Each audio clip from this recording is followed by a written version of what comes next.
روز دوشنبه در چارچوب برنامه اینواسیونی امارات متحده عرب در دبی آزمایش اولین تاکسی هوایی بدون سرنشین صورت گرفت. این جهاز را شرکت آلمانی ولوکوپتر تولید نموده است که اصلا چرخبال بدون سرنشین بوده در داخل آن 2 مسافر جای میگیرند.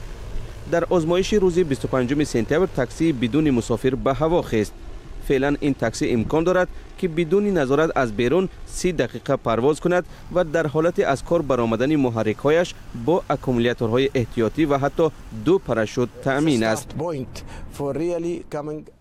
حالا با فکرم ما به نقطه تاریخی رسیدیم. ما واقعا در لحظه آغاز روند قرار داریم که در دوام تخمینا 5 سال تکمیل خواهد یافت.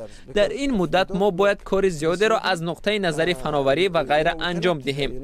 ما نمیتوانیم حیات مردم را در خطر گذاریم. ما باید 100% مطمئن باشیم که هر تقاضای فنی اجرا شده است. ولوکوپتر با 10 شرکت آمریکایی و اروپایی برای تولید یک وسیله نو نقلیاتی شهری سبقت دارد. شرکت ایرباس تصمیم دارد که تاکسی هوایی را در سال 2020 به استفاده سپارد.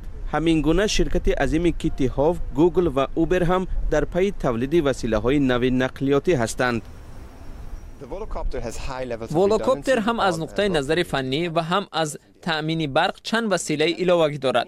در عمل هر یک از جزوهای مهم در حال حاضر از کار برآمدن با وسیله احتیاطی عوض کرده می شوند و ولوکوپتر پروازش را بدون کدام مشکل ادامه می دهد. امارات متحده عرب سعی دارد که همچون یک مرکز اینواسیونی منطقه ظهور نماید. این کشور اولین مملکت عربی است که خط متروی بدون سرنشین را معرفی نموده. مقصد دارد در سال 2021 به مریخ کشتی کیهانی فرستد.